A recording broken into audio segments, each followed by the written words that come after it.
For the past 3 months, Samantha had been different. She still smiled, but it didn't quite reach her eyes. Her touch lingered less, and her laughter felt rehearsed. We'd been married for 7 years, long enough for me to notice these changes. At first, I chalked it up to stress. After all, her new promotion came with longer hours and more demands. But something gnawed at me. A faint, insistent voice whispering that her absences weren't just about work. It started subtly. Samantha would come home smelling of a perfume that wasn't hers, lighter and fruitier than the warm, musky scent she usually wore. I dismissed it. Maybe someone hugged her at work, I reasoned. But then, her phone became an extension of her hand, always within her reach, always locked. Just emails, she'd say with a practiced casualness whenever I glanced at the screen. But she never used to be so protective of it. Her weekends started filling up too, with girls' nights that were increasingly frequent. "You know how Molly loves her wine," she teased as she grabbed her purse and kissed me on the cheek, her eyes darting anywhere but mine. Then there was the lingerie. Samantha wasn't the type to splurge on fancy lace, but 2 weeks ago, I'd seen a receipt crumpled in the bathroom trash. $130 at an exclusive boutique. I stared at it, confused. It wasn't for me. I hadn't seen her wear anything new. So who was it for? I told myself I was overthinking. But as the evidence piled up, her late nights, the secretive phone habits, the strange receipts, I couldn't ignore it anymore. Doubt festered in my chest, morphing into a dark, tangled knot of suspicion and dread. Last week, when she mentioned she'd be out with her friends again, I asked casually, "Which friends?" Her hesitation was brief, but I caught it. "Molly, Rebecca, and a couple of the girls from yoga," she said, avoiding my gaze. "Where are you going?" "The same place as last time," she replied quickly, almost too quickly. I nodded, pretending to buy it. But this time I'd prepared. That morning, I had placed an old phone beneath the passenger seat of her car, hidden inside a small compartment. I had set it up with tracking software, connected to my laptop at home. She wouldn't suspect it. It looked like any forgotten device, left carelessly in her car. I'd made sure it had no identifying marks. That evening, as I watched her walk out the door in a dress I hadn't seen before, the weight of my suspicions became unbearable. This wasn't just paranoia. Something was wrong, and I needed to find out exactly what. Samantha's car disappeared down the street, taillights flickering as she turned the corner. I stood at the window for a long moment, the quiet house settling around me like a tomb. My mind raced as I imagined where she might be headed and, more importantly, who she was meeting. I sat down at the dining table, my laptop open in front of me. The tracking app showed the phone in her car was still stationary, idling in the driveway just moments ago. But then the dots started to move, creeping across the map with her every turn. My heart pounded as I stared at the screen. A part of me hated what I was doing, invading her privacy, going to these lengths. But she'd forced my hand. A husband doesn't go through his wife's car, plant a secret phone, or spend hours questioning every word unless there's a reason. And I had reasons, even if I didn't yet have proof. The tracker showed her heading toward the outskirts of town, the kind of area with dim streetlights and roads that twisted into nothingness. I waited, hands clenched tight around my coffee mug, as the dot came to a stop. When it didn't move for several minutes, I took a screenshot of the location. Zooming in, I saw the pin hovering over a nondescript industrial park. "Why there?" I muttered aloud. Samantha had no reason to be at a place like that, at least none that I could think of. It wasn't a yoga studio, certainly not a restaurant. The only business listed on the map was something called the Velvet Room. I grabbed my phone and looked it up. No website, just a vague listing. The name sounded off. My instincts told me this wasn't just some run-of-the-mill business. Curiosity gnawed at me, but I resisted the urge to drive there myself. I needed to remain cautious, gather information first. I couldn't tip my hand too early. If she was hiding something, I'd make sure I knew exactly what it was before confronting her. Hours later, just after midnight, her dot began to move again. It traced a path back toward home, stopping in our driveway. I shut the laptop and slipped into bed, feigning sleep as the front door creaked open. Samantha moved quietly, her heels clicking faintly against the hardwood floor. I heard her shuffle through the kitchen, pouring water and setting her purse down, before making her way upstairs. The bedroom door opened, and the familiar scent of her perfume wafted in. She hesitated at the doorway, as if checking to see if I was awake. Then she crossed the room, climbed into bed, and whispered softly, "Good night, babe." I mumbled something incoherent and turned over.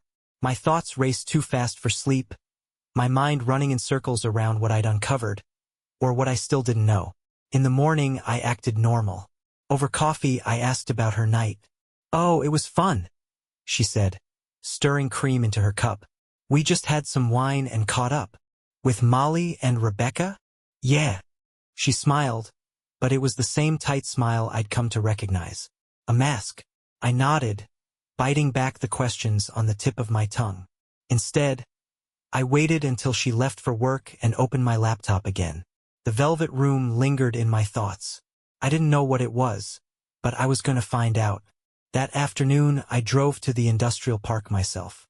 The area was quiet, tucked away from prying eyes, with no signs to guide me. It took me several minutes to find the building. A nondescript black door with a small, engraved plaque. The velvet room. No windows, no indication of what lay inside. I didn't go in. Not yet. But as I stood there, staring at that door, I knew I'd uncovered the first piece of the puzzle. And I knew I'd have to come back. I couldn't stop thinking about that door. The velvet room. It lingered in my mind like a riddle begging to be solved. The name alone carried a subtle weight, a whisper of something hidden, something deliberately veiled. I spent the rest of the day trying to focus on work, but every email and task felt insignificant compared to the mystery unraveling in my life. By evening, I had decided. I needed to know more. Confronting Samantha without proof would only backfire. She'd find a way to deflect or turn the conversation against me. I couldn't let that happen. This wasn't just about catching her in a lie. It was about uncovering the truth. The next night, after Samantha left for another girls' night, I returned to the industrial park. My car idled at the edge of the parking lot as I watched people come and go. A man in a sleek leather jacket strolled confidently toward the door, flashing a small card to a bouncer stationed outside. The bouncer, broad-shouldered and dressed in all black, nodded and stepped aside. Moments later, a couple arrived, her dress short and shimmering, his hand resting possessively on her back. They showed the same type of card before disappearing inside. I sat there, piecing it together. This wasn't a casual hangout. Whatever happened inside was exclusive. Members only. I stepped out of my car, the cool night air brushing against my face, and approached the door. The bouncer's eyes swept over me as I stopped in front of him. "Invitation?" he asked, his tone curt. My voice faltered. "I'm new here. A friend told me about this place." "Then your friend should have told you we don't let just anyone in." His expression didn't change, but the subtle shift in his stance told me this conversation was over. I nodded, retreating back to my car. As I drove home, frustration bubbled under my skin. This place wasn't a simple venue. It was hiding something, and Samantha had access to it. That fact alone burned in my chest. Couldn't let this go. The next day, I scoured the internet for clues about the Velvet Room. The search led me nowhere, no social media presence, no official website. I found a single thread buried deep in a forum, cryptic mentions of a discreet club, for those with specific tastes. The comments hinted at BDSM, fetishes, and exclusivity, but details were scarce. Was this the kind of place Samantha had been sneaking off to? The thought of it left me feeling raw. My wife, reserved, composed Samantha, walking into a place like that? It didn't fit the image of her I had built over the years. But then again, neither did the lies. That evening, I decided to take a different approach. I'd been avoiding confrontation, but maybe this time I could press her without revealing what I already knew. After dinner, I casually mentioned, "I was in the industrial park yesterday. Had to drop something off at the warehouse for work." She froze mid-bite, her fork hovering in the air. Oh? Which part? Near that place, the Velvet Room, I think it's called. I kept my tone light, watching her closely. Her reaction was subtle but telling. She blinked once, twice, then quickly looked down at her plate. Never heard of it, she said, her voice carefully even. I nodded, forcing a smile. Probably nothing. Just looked interesting. Samantha didn't respond. She focused on her meal, but the faint tension in her shoulders betrayed her. That night, as I lay in bed pretending to sleep, I knew I was closer to the truth than ever. But I also knew I couldn't stop now. If I wanted answers, I'd have to go deeper. Whatever was behind that door, I needed to see it for myself. The Velvet Room felt like a ghost haunting the edges of my life. I couldn't focus on work or even hold a normal conversation without my thoughts drifting back to that door, the people who entered it, and Samantha's lies. I knew I couldn't walk up to the bouncer again and bluff my way in. If I wanted to uncover the truth, I'd have to get creative. 2 days later, I found myself parked near the industrial park again, this time under the cover of darkness. The glow of the streetlights barely reached the edges of the lot, casting long shadows against the walls of the building. I stayed in my car, watching as guests arrived. One by one, they handed over their invitation cards and slipped through the door. I was about to resign myself to another fruitless stakeout when I spotted an opportunity. A well-dressed man in his late 40s exited the building, fumbling with his coat and what looked like his wallet. He made his way to a nearby car and leaned inside, shoving his belongings into the glove compartment. His card, the one that granted access, glinted in the dim light as he clumsily tucked it away. My breath hitched. Could I really do this? The answer came without hesitation. I had no choice. As soon as he walked back toward the building, I slipped out of my car and made my way to his. My pulse hammered in my ears as I opened his unlocked door and reached for the glove compartment. It clicked open with ease, revealing the sleek black invitation card nestled among a mess of papers. My fingers trembled as I grabbed it and hurried back to my car. I didn't linger. If he noticed the missing card, I'd have to be long gone. But as I drove home, the guilt and adrenaline battled for dominance in my mind. I hated the idea of stooping to this level, but my need for answers outweighed everything else. The card was embossed with a single phrase, "Enter without judgment," felt heavy in my hand, like a key to a forbidden world. There was no other information, no names, no instructions, just the address and a barcode.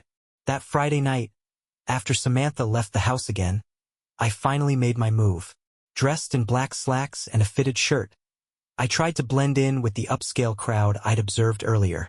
The bouncer took the card from my hand, scanned it without a word, and stepped aside to let me pass. The door opened to a dimly lit corridor lined with deep red velvet curtains. A soft hum of music and conversation drifted toward me, growing louder as I moved forward. My senses were on high alert, every sound and movement sharpening my focus. When I stepped through the final curtain, the scene before me stopped me in my tracks. The room was expansive, with chandeliers casting warm, golden light over clusters of people dressed in everything from sleek cocktail attire to intricate leather outfits. Laughter and conversation blended with the faint strains of jazz playing in the background. To the left, a bar gleamed under the light, while to the right, private alcoves were shrouded by sheer curtains. And in the center of it all, a stage was set with a padded bench and a table of gleaming instruments, whips, cuffs, blindfolds. A man and a woman moved fluidly through a demonstration, their connection palpable even from a distance. The crowd watched in fascination, their reactions ranging from curiosity to knowing amusement. I stayed near the edges, trying to take it all in. Every part of me felt out of place, like a trespasser in a world I didn't belong to. But I couldn't leave, not until I found her. I scanned the crowd, my eyes darting from face to face. Then, through the shifting sea of people, I saw her. Samantha. She was seated in one of the private alcoves, her laughter carrying over the murmur of the room. A man sat beside her, leaning in close. He was tall, with dark hair and an air of easy confidence. He touched her arm and she didn't pull away. In fact, she leaned closer, her hand brushing his knee. The world seemed to tilt.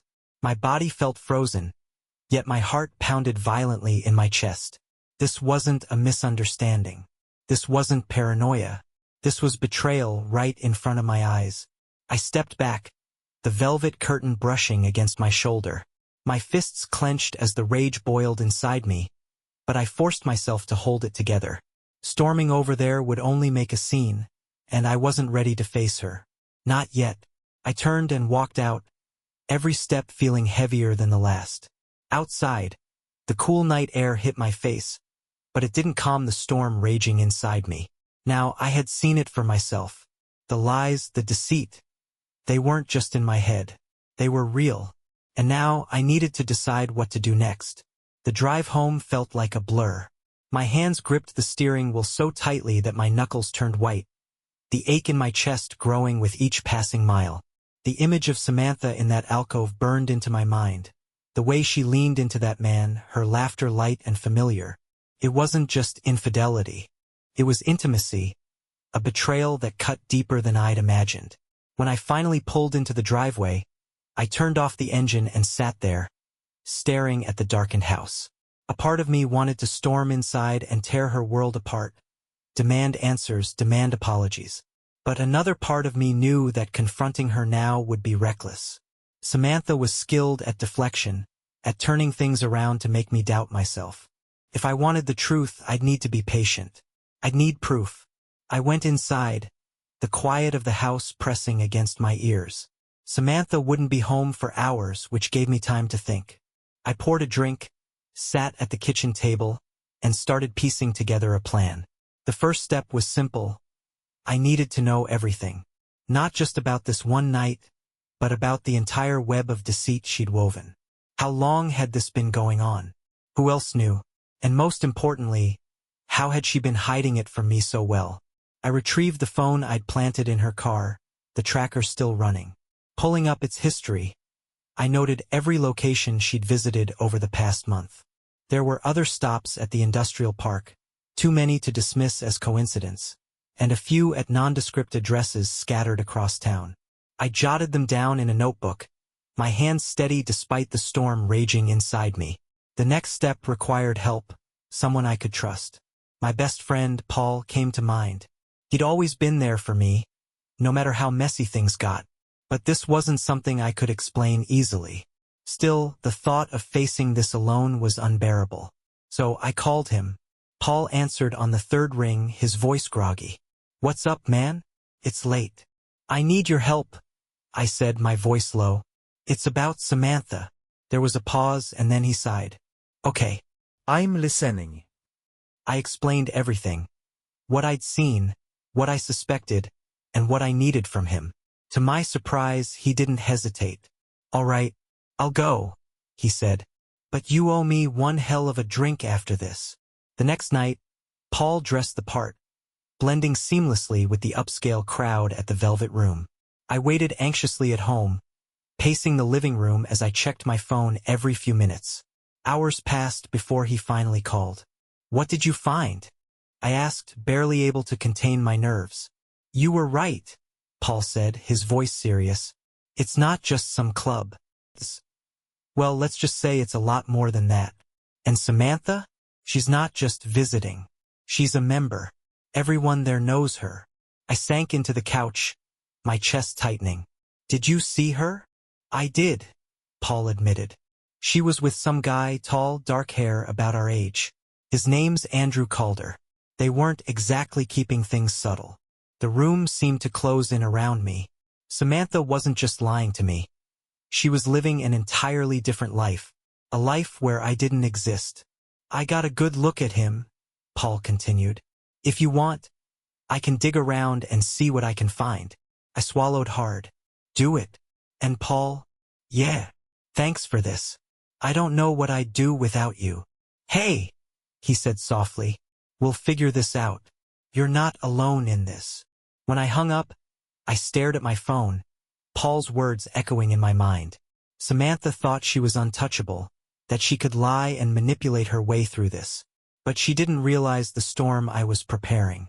And when it hit, she'd feel every ounce of the pain she'd inflicted on me. The next day felt like an eternity.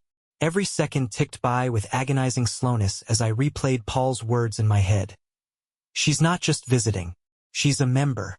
Everyone there knows her. That single sentence had shattered the last fragments of hope I'd been clinging to. This wasn't a fleeting mistake. This was a choice, a deliberate double life.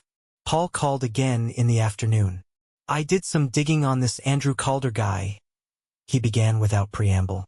You're not going to like what I found. Just tell me, I said, bracing myself. He's a regular at the Velvet Room, pretty deep into the scene there. Wealthy, connected, and apparently single, though he's been linked to a few women in the past. All of them married. My grip tightened on the phone. So, he preys on people like Samantha? Seems that way, Paul replied. And get this, he's been a member for years. The staff at the club treat him like royalty. If he's involved with Samantha, he's probably the one who pulled her in. The thought of her being lured into this man's world made my blood boil, but it also brought a sick sense of relief. Maybe this wasn't entirely her doing. Maybe she'd been manipulated. It didn't excuse her betrayal, but it made it easier to stomach, if only slightly. What about Samantha? I asked. Did you find anything else? Paul hesitated. Yeah, she's been going to that club for at least 6 months, maybe longer. She's pretty involved. Let's just say her reputation there is strong. What the hell does that mean? I demanded, my voice sharp. Paul sighed. It means she's not just some casual attendee. She's part of their world, man. I don't know how else to say it. The words hit me. Samantha wasn't just lying to me. She was thriving in this secret life. And all the while, she came home to me, pretending everything was normal. I need proof, I said finally. Something undeniable. Photos, messages, whatever it takes. Already working on it, Paul assured me. I'll get you what you need. That night, Samantha came home late again. She moved through the house quietly, her steps measured and careful, as if she were trying not to disturb me. I stayed in bed, feigning sleep, but my thoughts churned like a storm. How could she be so brazen, so calculated? The following day, Paul sent me a text. Meet me tonight. I've got something. We met at a quiet pub on the outskirts of town, away from prying eyes. Paul slid a manila envelope across the table, his expression grim. Inside, you'll find everything you need, he said. Photos, timestamps, even a video from the club's parking lot. It's all there. My hands trembled as I opened the envelope. The first photo was of Samantha and Andrew, seated together in one of the Velvet Room's alcoves. Her hand rested on his arm, her expression one of easy familiarity. The next showed them standing outside the club, his hand on the small of her back as they laughed together. And then there was the video. I hesitated before hitting play, but Paul nodded, his jaw tight. You need to see it, he said. The footage was grainy, taken from a distance, but there was no mistaking the two figures walking hand in hand toward Andrew's car. When they reached it, Samantha turned to him, her arms sliding around his neck. The kiss that followed was slow, deliberate, and intimate. More than just a casual fling. I slammed the laptop shut, bile rising in my throat. Paul reached across the table, gripping my shoulder. You've got everything now, he said firmly. No one can gaslight you or twist the story. You've seen it for yourself. I nodded, my mind racing. The proof was undeniable. But what came next? Confronting Samantha? Exposing her to our friends and family? Or something else entirely? For the first time in weeks, I felt calm. Not because the pain had subsided, but because I finally had control. She thought she could live this double life without consequences. That night, as Samantha walked through the front door, I was already sitting in the living room, the manila envelope on the coffee table in front of me. The sight of her, so composed and unsuspecting, stoked the fire burning in my chest. She paused when she saw me, her usual breezy greeting caught in her throat. Hey, she said cautiously, setting her purse down. You're up late. Without a word, I grabbed the envelope and hurled it across the room. It landed in her lap with a dull thud, the photos and papers shifting slightly inside. Samantha flinched, her hand instinctively rising to her chest as she stared at the envelope like it might explode. "What's this?" she asked, her voice barely steady. "You tell me?" I snapped, my voice sharp enough to cut glass. "Go ahead. Open it." She hesitated, her fingers trembling as they moved to the clasp. Slowly, she pulled the photos free, her face pale as she flipped through them. Her eyes widened, her lips parting in a silent gasp as the images told a story she couldn't deny. I don't even try," I interrupted, my voice rising. "Don't insult me with your lies, Samantha. You've been caught. 6 months of this. 6 months of sneaking around, lying to my face, walking into my house like nothing was wrong." Her head snapped up, panic flashing in her eyes. "It's not what you think," she blurted. "I can explain." "Explain," I roared, standing abruptly. "Explain what? How you've been screwing some guy behind my back. How you've been going to the velvet room while I sat here, trusting you. Go ahead, Samantha. Explain that." Tears welled up, spilling down her cheeks as she clutched the photos to her chest.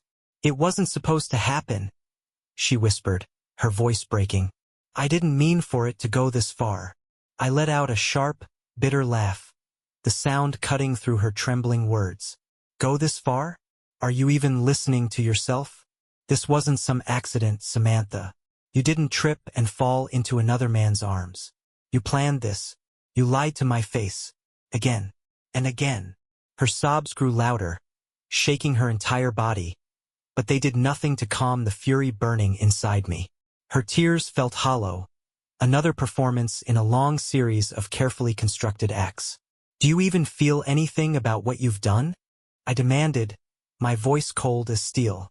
"Or are you just upset because I caught you?"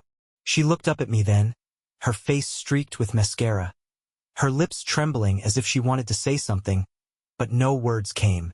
"You're sorry," I said, the bitterness in my voice rising. "You don't get to be sorry now. You made this mess, Samantha. You decided to betray me, to destroy everything we built. You don't get to cry your way out of it." She tried to reach for me, her hand trembling, but I stepped back, out of her grasp. "I didn't know how to stop," she said, her voice barely a whisper. "I didn't know how to tell you." I shook my head slowly, my jaw tight. "You didn't tell me because you didn't want to. You didn't stop because you didn't care enough to." Her eyes filled with fresh tears, but I didn't flinch. "And now," I said, my voice low but laced with venom, "now you get to live with the consequences." Samantha sat frozen, clutching the photos as if they were the last fragile pieces of her world. Her lips trembled, but no sound came out at first. When she finally spoke, her voice was strained, desperate. "You don't understand," she said, her words tripping over themselves. "It wasn't about love. It was about something else." My jaw tightened. "What are you trying to say, Samantha? Spit it out."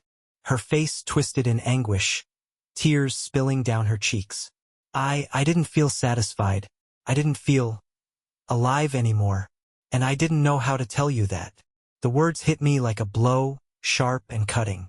My mind raced, the anger building with every second. "Satisfied?" I echoed bitterly. "Alive? So what? You decide to cheat because I'm not enough for you in bed? You couldn't just talk to me?" "It wasn't that simple," she shouted, her voice rising in frustration. "I didn't want to hurt you, but every time we were together it felt hollow, like something was missing. And Andrew, he made me feel things I thought I couldn't feel anymore." I took a step back, her confession digging into me like knives. "So, you just replaced me? Instead of being honest, you went behind my back and let someone else do the job? Do you have any idea how pathetic that makes me feel? It's not like I planned this," she cried. "I tried to ignore it, to fix it on my own, but I didn't know how. And every time we were together, I felt more and more distant.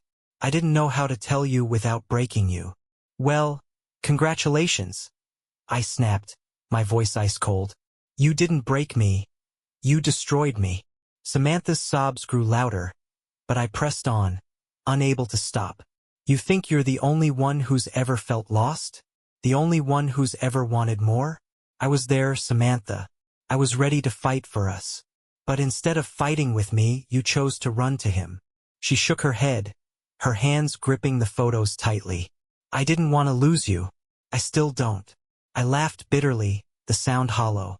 You already lost me the second you decided I wasn't enough. You think you can come back from this?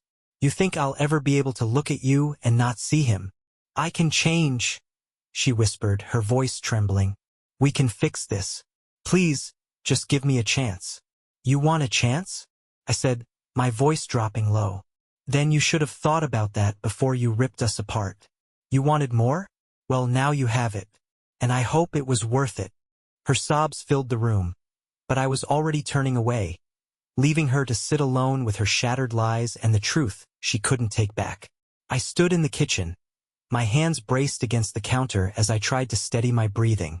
Samantha's sobs echoed faintly from the living room, but they didn't move me. I'd spent too long imagining her tears, craving her regret, hoping for an ounce of honesty. Now that I had it, all I felt was emptiness. The envelope still sat on the coffee table, its contents spilling out like the remains of a shattered trust. I glanced at her once more. She was curled up on the couch, her face buried in her hands, her body shaking with sobs. Part of me wanted to scream, to demand why I wasn't worth the effort, why I wasn't enough for her. But there was no point. I'd already heard her excuses, and they rang hollow. I'm leaving, I said flatly. Her head shot up, her tear-streaked face wide with panic. What? No. Why, you can't just walk out. I grabbed my jacket, slinging it over my shoulder. Watch me. She stumbled to her feet, rushing toward me. Please don't do this. Don't just leave. We can talk, work through this. Work through this. I barked, spinning to face her. You want me to stay here and what? Pretend everything's fine while you cry your crocodile tears and tell me how unsatisfying I've been?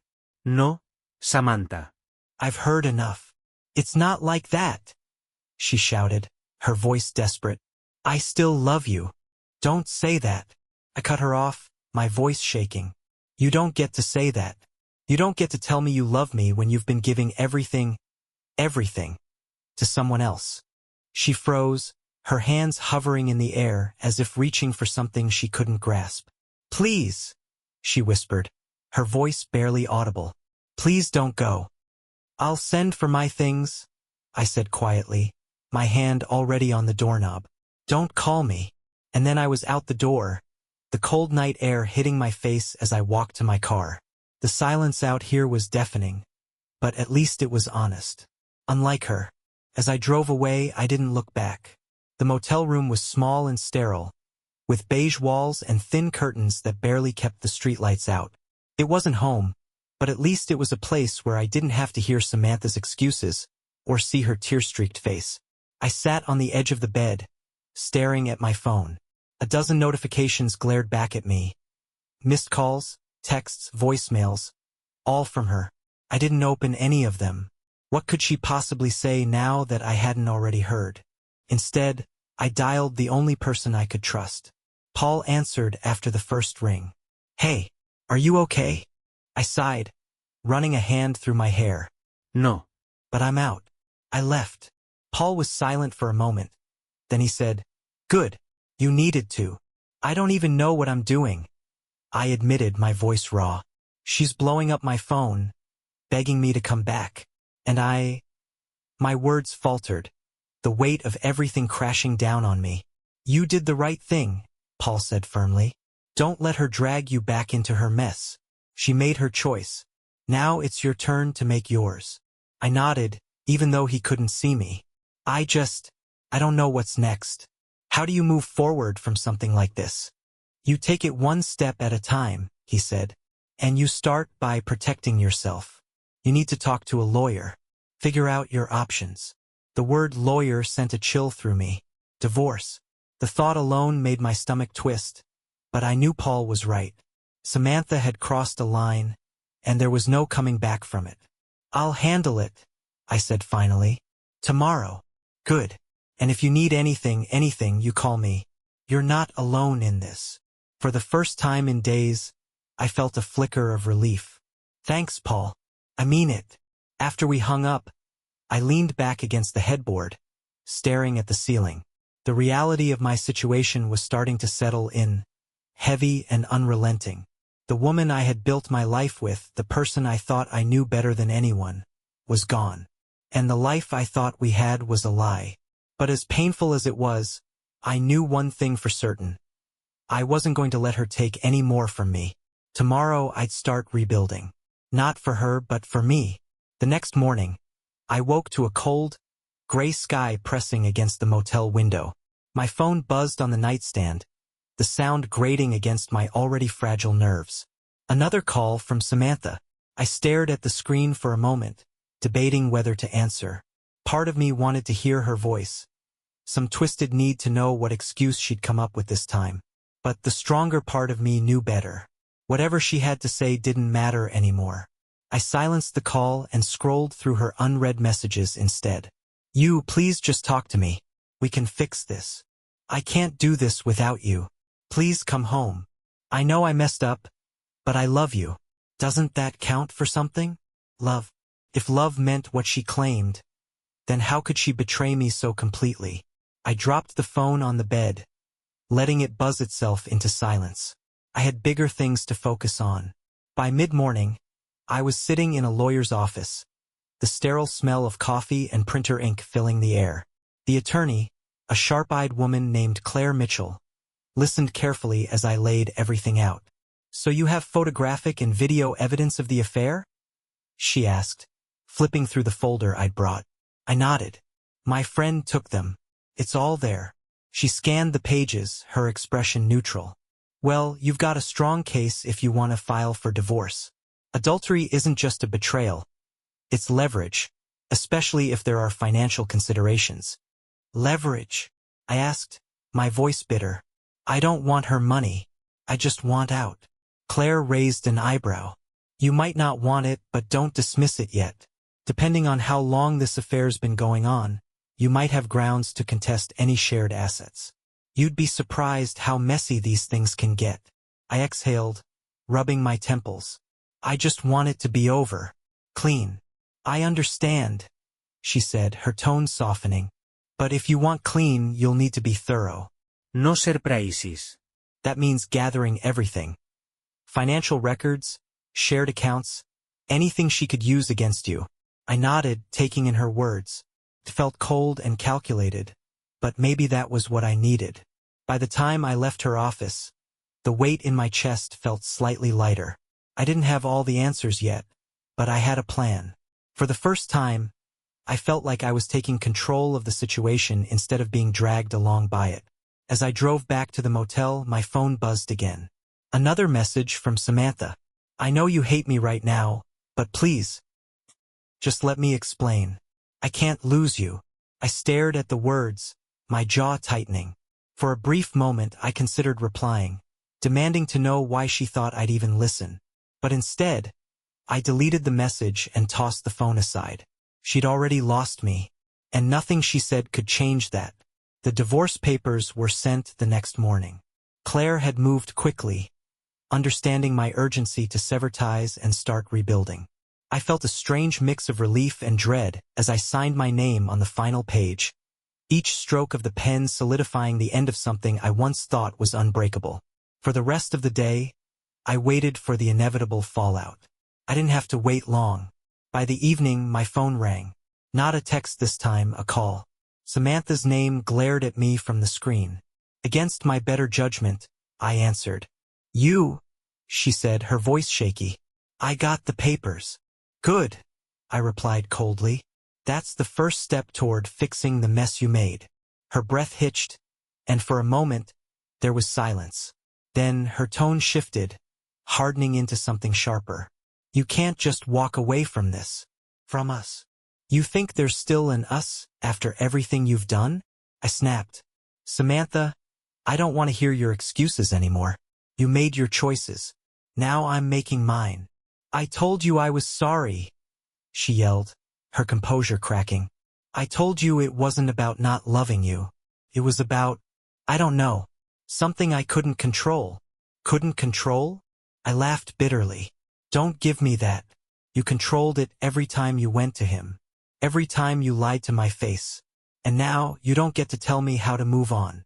Her breathing was ragged, her emotions spiraling. So that's it? You're just gonna throw away everything we had? What about the good years?